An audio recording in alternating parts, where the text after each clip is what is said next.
दोस्तों जय हिंद, मैं राहुल वर्धन। आज आप लोगों को होली की शुभकामनाएं देता हूं और नववर्ष की बधाई, हिंदू नववर्ष की।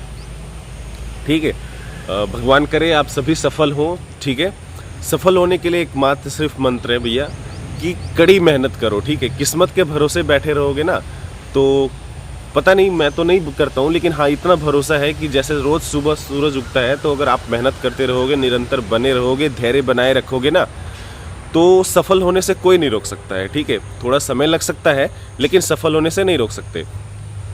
एक बात बता रहा हूँ, जब भी मेडिकल के लिए जब जाओगे आप तो दांत की और कान की हो सके तो अभी सफाई करवा लो। ठीक है, जैसे मैं पटना में जब था तो महावीर मंदिर जो है अपना भगवान मतलब बजरंगबली का, तो उनके द्वारा एक संस्था चलती है हॉस्पिटल महावीर सेवा संस्थान। एग्जैक्ट मुझे भी नाम नहीं पता लेकिन भूतनाथ के आसपास है। ठीक है, तो वो कम पैसे लेकर के, मतलब कम फी में आप डॉक्टर से मिल सकते हो और उसके बाद सफाई वगैरह करवा सकते हो। ठीक है, 200, 400, 500 ऐसे कुछ खर्च होता है, तो उसमें जाके आप करवा लीजिए। दांत में अगर थोड़ी बहुत दिक्कत है तो बहुत ज़्यादा परेशान होने की ज़रूरत नहीं है। ठीक है, वो काउंट करेंगे। किसी किसी का दांत क्या है, डबल है, एक आगे एक पीछे ऐसा करके।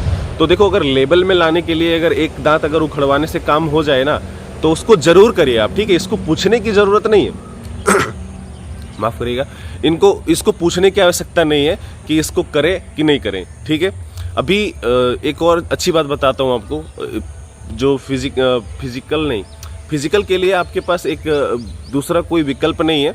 जैसे बार बार कह रहा हूँ, फिजिकल जो है वो करते रहिए। क्या होता है, कई बार कुछ सेकंड से रह जाते हैं। जैसे एक भाई साहब है रवि शर्मा, वो पिछली बार जो है 0.07 नंबर से रह गए थे, समझ रहे हो, मेरिट में 0.07।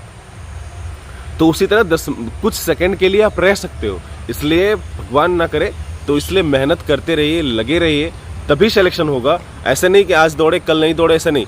जब भी हम फिजिकल की वहाँ पे तैयारी करते हैं ना, मतलब रनिंग करते थे जब भी ट्रेनिंग में, तो रोज सुबह से शाम तक दौड़ते रहते थे।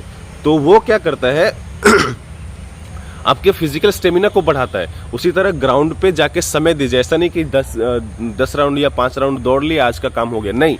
आपको दौड़ने से पहले खूब सारा एक्सरसाइज करना है, पैर के लिए, थाई के लिए, हाथ के लिए। ठीक है, और उसके बाद रनिंग करने के बाद चेस्ट के लिए करना है।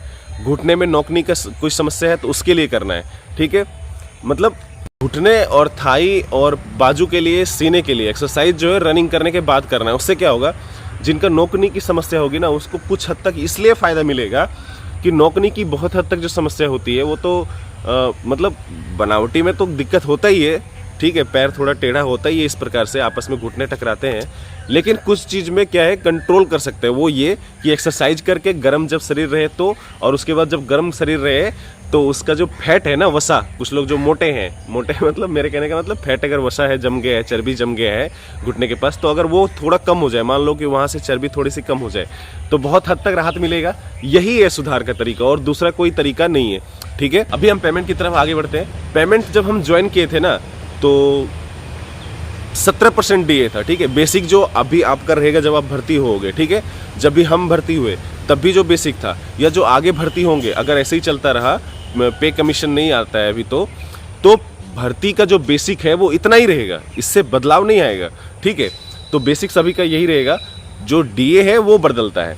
जैसे जब हम भर्ती हुए तो बेसिक जो था वो 21,700 था, आपका भी रहेगा। डीए जो है वो कितना था हमारा, 17% था। जब हम रेलवे में भर्ती हुए थे 2020 में, 19 में, तब भी 17% था। और फिर जब 21 में भर्ती हुए जीडी में, तब भी उतना ही 17% ही था। वो था कोरोना, उसका कारण। ठीक है, हालांकि जब हम जीडी में ज्वाइन किए तो 17 से सीधा 32 या 34% हो गया था एक बार में ही। पुराना जितना ही बढ़ा था वो सारा जो है रिवाइज कर दिया गया था।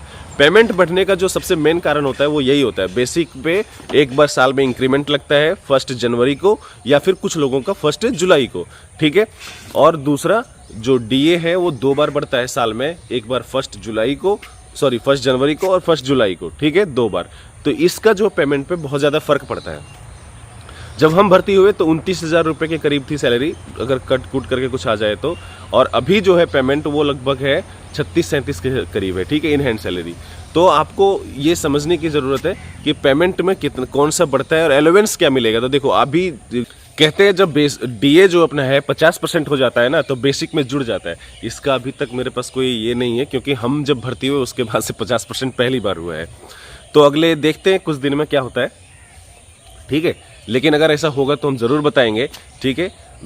लोग तो ये कह रहे हैं कि 50% डीए हमारा हो गया है अभी जनवरी 1 में, तो ये बेसिक में जुड़ जाएगा। मतलब 23,800 मेरा 3 इंक्रीमेंट लगने के बाद बेसिक जो है वो 23,800 हो गया है, और डीए जो है वो उसका आधा हो जाएगा 50%, और दोनों आपस में जुड़ जाएंगे। मतलब मेरा बेसिक हो जाएगा लगभग 23,000 24,000 मान लें 23,800 को, तो 24,000 प्लस 12,000 36-35,000 के करीब हो जाएगा बेसिक। उसके बाद जब इंक्रीमेंट लगेगा तो 36,000 पे लगेगा, समझ रहे हो।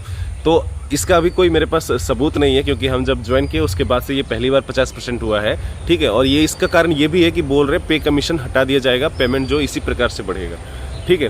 तो देखते हैं क्या होता है। अभी इसकी कोई मतलब ये नहीं है कि गारंटी कि ये हो जाएगा और पे कमीशन नहीं आएगा 26 में, ठीक है।